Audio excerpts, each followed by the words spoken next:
Bonjour à tous et bienvenue sur ma chaîne.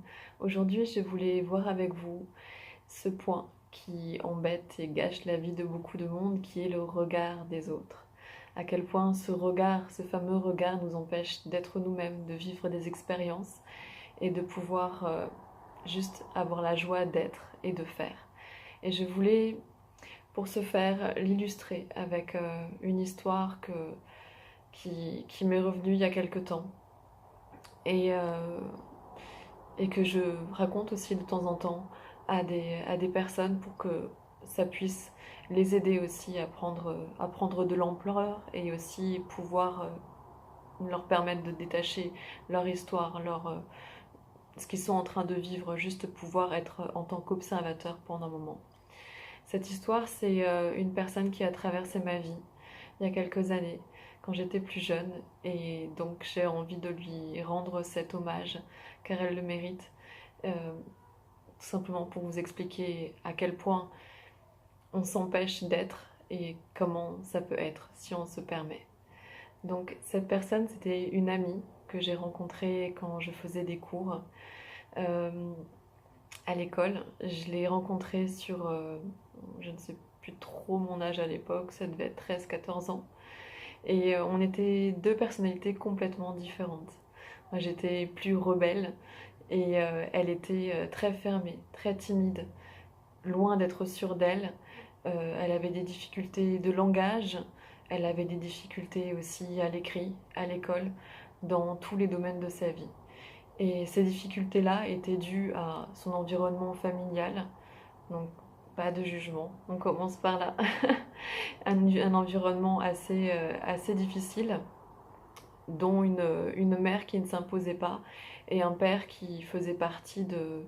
euh, donc pareil, on ne juge pas et on ne dogmatise pas, mais qui était pasteur et qui lui imposait en fait à elle et ses frères et sœurs de comment exprimer euh, il lui imposait en fait une façon de vivre, de correspondre à un schéma bien particulier. Il voulait avoir le contrôle complètement sur leur vie, à elle, à sa mère aussi, et ça l'a empêché beaucoup de s'épanouir. En fait, elle était comme une fleur toute recroquevillée et fermée sur elle-même.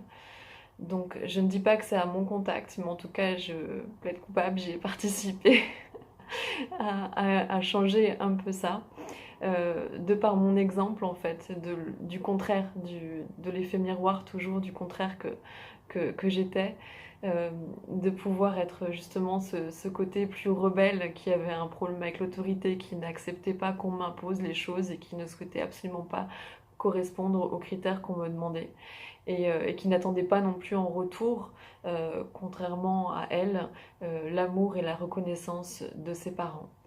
Euh, donc elle s'empêchait de vivre tout simplement et à mon contact elle a changé et quand elle me demandait comment je faisais, je lui ai sorti cette phrase qui est un peu exagérée mais qui était de bon ton, c'est j'emmerde le monde et le monde m'emmerde. Tout simplement, pour pouvoir exister et faire les choses dont j'avais envie de faire, j'avais décidé que j'emmerdais le monde et que le monde m'emmerdait de toute façon, donc je ferais ce que j'avais moi envie de faire.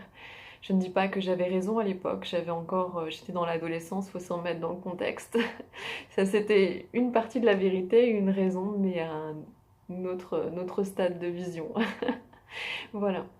Et donc j'ai pu la fréquenter 2 ans. Et sur ces 2 années, elle a commencé à se permettre d'être, pardon, donc elle a commencé à pouvoir, euh, euh, comment dire, élaborer des stratagèmes pour pouvoir sortir, euh, fréquenter des personnes, donc des amis, des copains aussi, car elle n'avait pas encore connu d'amoureux. Elle a pu boire, elle a pu fumer, elle a pu changer, enfin vivre simplement son adolescence pleinement. Elle a commencé à prendre plus confiance en elle, à voir vraiment ce qu'elle voulait dans ses choix professionnels et de carrière, et vers ce vers quoi elle voulait se diriger.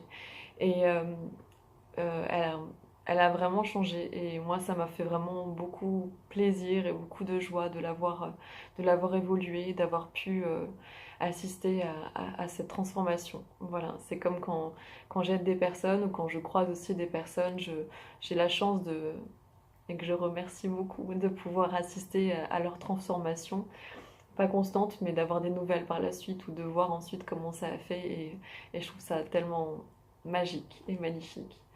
Et donc cette histoire, elle est assez courte et elle s'arrêtera là. Parce qu'au bout des 2 ans, j'ai évolué, moi j'ai eu mon diplôme et je suis passée à un stade supérieur. Elle ne l'a pas eu parce qu'elle avait des grosses lacunes et elle a redoublé, tout simplement. Donc on n'avait plus des cours aux mêmes horaires, les mêmes semaines et on s'est perdu de vue, on s'est perdu contact.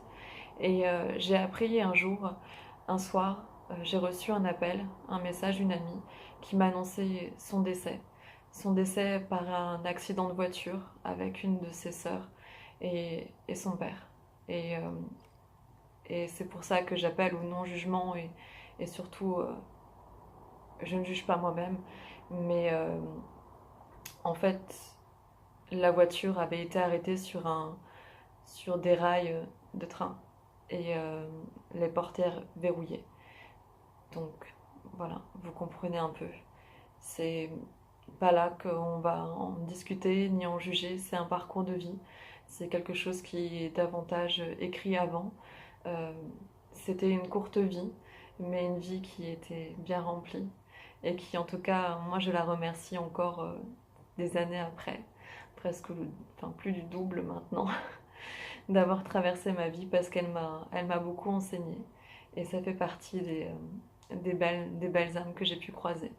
Et donc ce message, j'avais envie de lui rendre hommage et de vous montrer par son exemple que il n'est jamais trop tard, qu'on ne sait jamais de quoi est fait demain, que tout peut s'arrêter du jour au lendemain aussi, et que il n'y a pas d'excuses à écouter, de jugement, de peur, de personnes autour de vous qui ne vous qui n'ont pas, c'est pas qu'ils n'ont pas confiance, ils peuvent avoir cet acte et cette chose pleine d'amour qui fait qu'ils ont envie que tout se passe au mieux pour vous et ils vous disent non, sois sécure, ne va pas là, ne fais pas ça, ne t'y arriveras peut-être pas, c'est peut-être pas correct ou autre.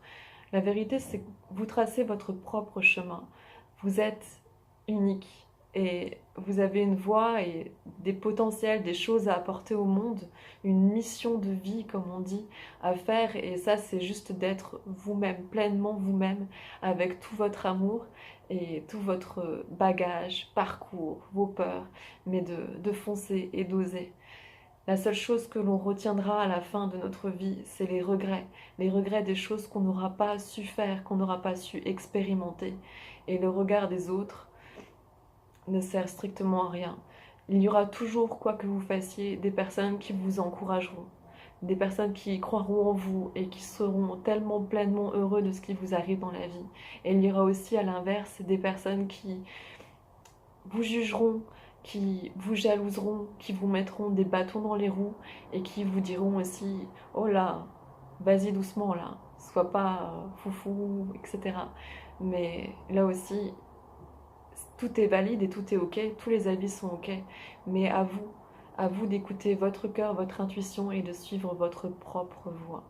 Voilà, c'était une première aparté sur ce point. Et je vous souhaite une très belle journée, soirée, suivant les moments où vous regardez dans la journée. Et les pompiers qui passent.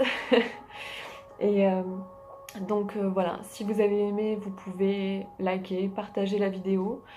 Vous pouvez aussi vous abonner à la chaîne et cliquer à la petite cloche qui se retrouve juste à côté de cliquer sur abonner pour pouvoir recevoir des notifications, pour recevoir à chaque fois un email pour savoir à quand j'ai publié une nouvelle vidéo. Je ne sais pas encore à quelle fréquence je vais les faire ni les publier, mais voilà, ce sera avec grand plaisir et je vous remercie en tout cas pour tous vos messages pendant quelques mois qui m'ont fait grandement plaisir et je suis très contente de pouvoir revenir parmi vous maintenant.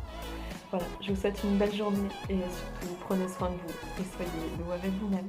Au revoir.